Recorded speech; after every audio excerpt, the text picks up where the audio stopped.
Detroit, 1997. Inside the Fox Theatre, the crowd buzzed with anticipation as thousands gathered to watch Stevie Wonder perform a rare hometown concert. The chandeliers glowed above the red velvet seats, casting warm light over a multi-generational audience. Teenagers holding handmade signs, longtime fans dressed in their Sunday best, elderly couples who had followed Stevie since his earliest Motown days. The energy was electric yet tender, as if everyone sensed that tonight would be different, special, memorable in a way no one could quite name. Backstage, Stevie stood quietly with his hands folded, listening to the hum of the audience like a musician reads an overture. He smiled softly. Detroit always felt like home. Near the front row sat an 82-year-old blind woman named Evelyn Brooks, dressed in a pale blue church dress and holding a white cane across her lap. She had traveled by bus from a senior home on the west side, escorted by her granddaughter Naomi, who whispered excitedly in her ear, describing the stage, the lights, the crowd. Evelyn had lost most of her sight decades earlier, but her hearing, sharp, sensitive, soulful, remained her lifeline to the world. And tonight, she was here for one reason. She wanted to hear Stevie sing the song that had carried her through widowhood, illness, and years of loneliness. She wanted to hear "Ribbon in the Sky." Naomi held her grandmother's hand as the lights dimmed, whispering, "He's coming out." "Now, Grandma, he's right there at the piano." Evelyn nodded, smiling gently, her milky eyes glistening with anticipation. The music began, soft, familiar keyboard flourishes rising like a warm breeze, and the crowd roared. Stevie stepped forward with effortless grace, soaking in the love of his city. He played a few classics, spreading laughter and tears in equal measure. But then, in the middle of a playful transition between songs, he paused. Abruptly, something in the audience caught his attention, someone's presence, someone's voice. He tilted his head, listening, feeling. Then he said into the mic, "There's a beautiful soul in the front row,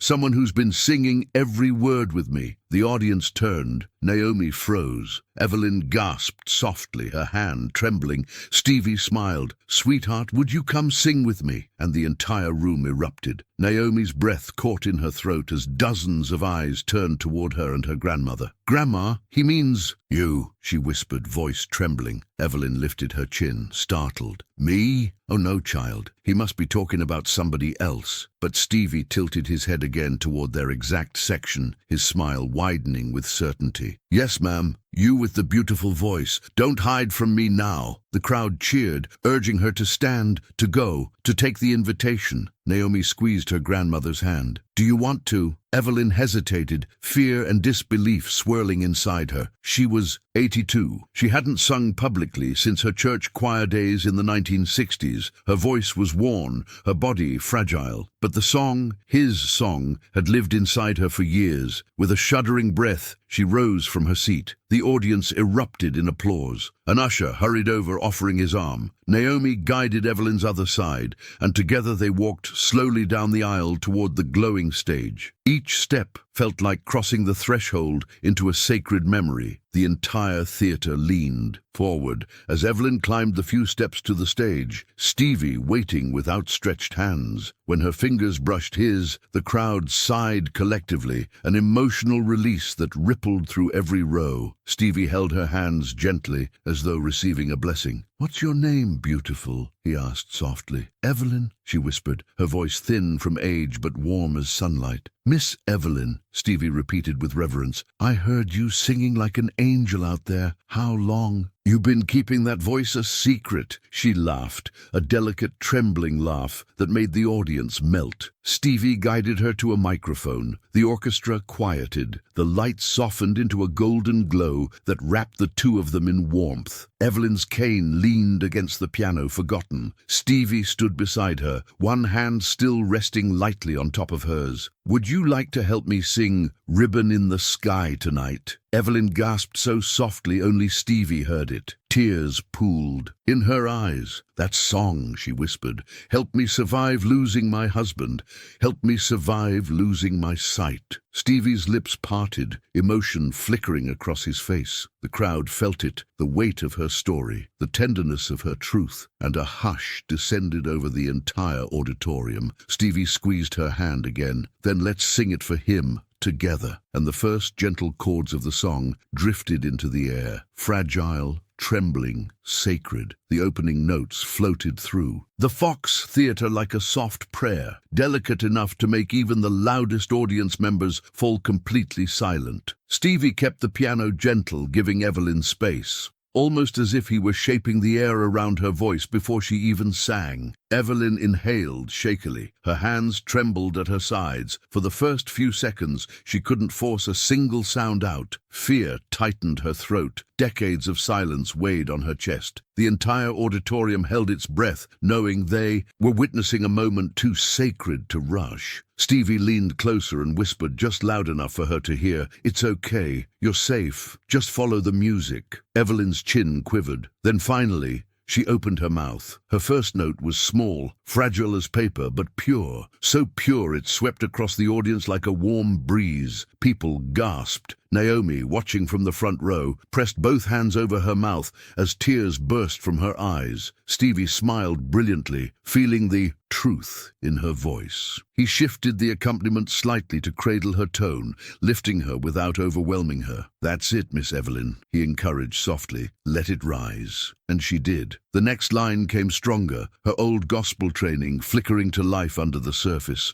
The vibrato of a woman who had sung through grief, through poverty, through blindness, through decades of carrying memories no one else could see. Her voice wasn't polished, but it was real, raw, holy. On time she reached the second verse. Something extraordinary happened. Evelyn stopped shaking. Her shoulders relaxed. Her voice stretched open like a blooming flower. The entire room felt the shift. The notes emerging from her were filled with history. Church mornings in Detroit, nights humming to soothe her children, quiet prayers whispered to an empty room after her husband passed. Stevie's accompaniment swelled gently beneath her, giving her wings where she once had none. Audience members wiped tears without shame. Elderly fans pressed tissues to their faces. Even young people who had never heard the song before felt its depth, because Evelyn wasn't just singing lyrics, she was lifting a lifetime into the air. When she sang the phrase, "for always and ever," her voice cracked, not from weakness, but from truth. And that crack hit the audience harder than any perfect note ever could. For a moment, the entire theater felt like a church, like a memory, like a heartbeat shared among strangers. Stevie nodded slowly, deeply, recognizing the kind of soul that couldn't be taught, only lived. And in that moment, Evelyn Brooks wasn't an 82-year-old woman with fading sight. She was a vessel of pure spirit, giving Stevie Wonder's own song back to him in a way he had never heard before. As Evelyn continued, Stevie stepped back, not out of politeness, but out of reverence. He tilted his head toward the melody, recognizing that the moment belonged entirely to her. The orchestra, sensing the shift in energy, softened their volume to the barest whisper. Even the stage lights dimmed into a gentle amber glow, as though the theater itself understood it was witnessing something sacred. Evelyn's voice wavered on a high note, but instead of faltering, it blossomed into a tender cry that sent chills racing across the room. People clutched their chests. Strangers reached for each other's hands. This wasn't a performance. It was a testimony. Every syllable felt lived in, shaped by decades of joy and sorrow. Stevie gently layered warm chords beneath her, not leading her, but walking beside her, letting her story guide his keys. Naomi sobbed openly in the front row, watching the grandmother she had only ever heard sing in quiet moments at home, now standing center stage beside a legend. She felt pride swell inside her chest until she thought it might burst. When Evelyn reached the emotional peak of the chorus, she lifted her face toward the ceiling, not seeing the lights, not seeing the crowd, but feeling everything. "This is for you, Harold," she whispered, barely audible to Stevie, but the audience could read it in her trembling smile. She wasn't singing for fame. She wasn't singing for applause. She was singing for the love of her life, gone nearly 4 decades now, and somehow Everyone in the room felt him there too. Stevie stepped in just then, harmonizing with her on the final word of the phrase. His voice, smooth, rich, unmistakable, wrapped around hers like a warm embrace. The pairing was unexpected and beautiful, the soulful timbre of a global icon intertwined with the weathered, heartfelt voice of an 82-year-old woman who had lived a full life. Their voices didn't match perfectly, but they fit perfectly. The entire Fox Theatre erupted with quiet sobs and trembling breaths as the two voices blended in a way that felt impossibly intimate, almost holy. Stevie held the harmony just long enough for Evelyn to take a breath, then pulled back again, giving her space. As she entered the final refrain, her voice grew stronger, surer, as if singing beside Stevie Wonder had reopened a door she thought was locked forever, and the audience sat frozen, overwhelmed by the kind of beauty that can only come from truth. When Evelyn reached the final chorus, something miraculous happened. Her voice, once fragile and trembling, rose with a strength no one expected. It wasn't loud, but it was sure, confident, renewed. The kind of voice that comes not from the body, but from the soul. Stevie turned toward her, astonished. He had performed with some of the greatest singers in the world, but this was different. Evelyn wasn't trying to impress anyone. She wasn't reaching for perfection. She was reaching for memory, for love, for the life she once lived, and the husband she still carried in her heart. Each note she released seemed to peel back time itself, revealing a younger woman inside the elderly frame, one who had lived, loved, lost, prayed, survived. The crowd felt it. They felt her, and the emotional weight in the room was so intense that several audience members openly wept into their hands. Stevie slowly approached her again, stepping into the harmony as gently as a person might take an elder's hand. He didn't overshadow. He didn't display. He simply wrapped his voice around hers like a safety net made of pure warmth. Evelyn's breath caught, but she didn't break. On the contrary, she lifted her head and sang even stronger, as if the presence of Stevie Wonder himself had unlocked something deep inside her, something she had believed long forgotten. When she reached toward a difficult high note, the room instinctively held its breath. Stevie lowered his accompaniment just enough for her voice to sit in the center of the moment, and she hit the note, softly, tenderly, perfectly imperfect. A collective gasp rippled across the theater. Naomi fell into her seat, overcome with emotion. Even members of Stevie's band wiped tears from their eyes. Then came the final phrase, "Ribbon in the Sky." Evelyn sang it alone, just her, no orchestra, no harmonies, no Stevie. The room seemed to inhale as one. Her voice cracked slightly on the last word, and that tiny fracture shattered the audience. It wasn't a mistake. It was the sound of a lifetime lived fully. The note carried through the Fox Theatre like a fragile blessing, lingering in the air long after her lips closed. Stevie placed a hand over his heart. He knew, everyone knew, they had just witnessed something unrepeatable. No microphone, no instrument, no arrangement could ever recreate the purity of that moment. It was a once-in-a-lifetime truth, sung by a woman who had nothing to prove and everything to share. And before the audience even realized it, tears were falling in every direction. The entire room was undone. The moment the last note faded, the Fox Theatre fell into a silence so complete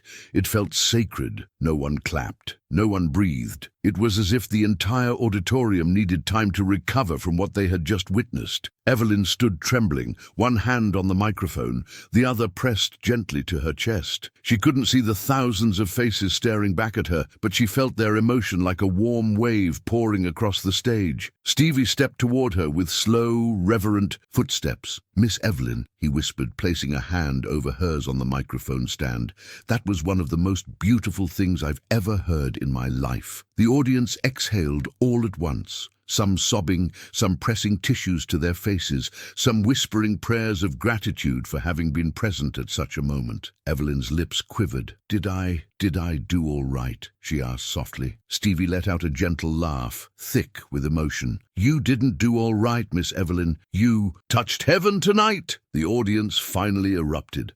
A standing ovation crashed through the theater with a force that shook the rafters. People lifted their hands, shouted her name, cried openly. The roar was overwhelming for Evelyn, who flinched in surprise. She leaned toward Stevie. Is that for me?" Stevie wrapped an arm around her shoulders, every bit of it, her breath caught, a soft sob escaping as she brought a hand to her mouth. Naomi rushed onto the stage, tears streaming down her face. She nearly collapsed when she reached her grandmother, wrapping her arms around her waist. "Grandma, you were incredible. They love you." Evelyn rested her cheek on Naomi's hair, overwhelmed by the warmth surrounding her, something she hadn't felt in decades. The stage lights glowed like gentle halos around them. The orchestra watched in awe, several musicians wiping their eyes. Stevie wasn't done. He reached for Evelyn's hand again and lifted it high into the air like she was a champion stepping into the spotlight for the first time. The applause grew even louder. Audience members stamped their feet, some shouting "Encore!",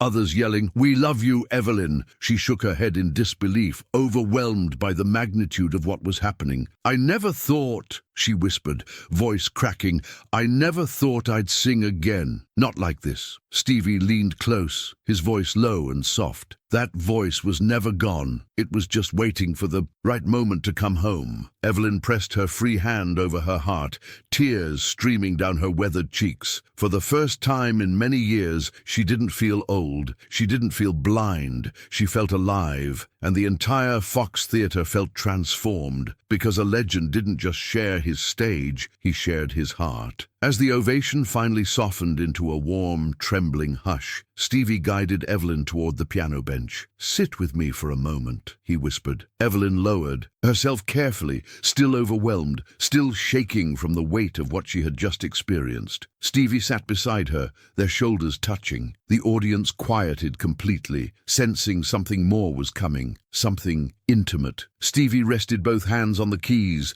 and began to play a soft, improvised melody. It wasn't flashy, nor was it one of his hits. It was something new, something created in real time, shaped by the emotions vibrating through the room. Evelyn tilted her head toward the sound, her lips parting in wonder. "That's beautiful," she whispered. Stevie smiled. "It's for you." The melody unfolded like a conversation between two souls, gentle, warm, and full of gratitude. Stevie didn't sing, Evelyn didn't sing. They simply listened together, two blind musicians separated by generations, but united by something deeper than sight, the language of feeling. Naomi stood beside the piano, hand over her heart, tears streaming down her face as she watched her grandmother glow in the golden stage lights. Evelyn reached out slowly, her fingertips brushing Stevie's wrist. "Thank you," she murmured, "for giving me a moment I never thought I'd live to see." Stevie placed his other hand on top of hers. "Thank you, Miss Evelyn. You reminded every person in this room what a real voice sounds like." A soft murmur rippled through the audience, people nodding through tears, understanding exactly what he meant. When the final notes faded into silence, Stevie rose and helped Evelyn stand. The audience rose with them.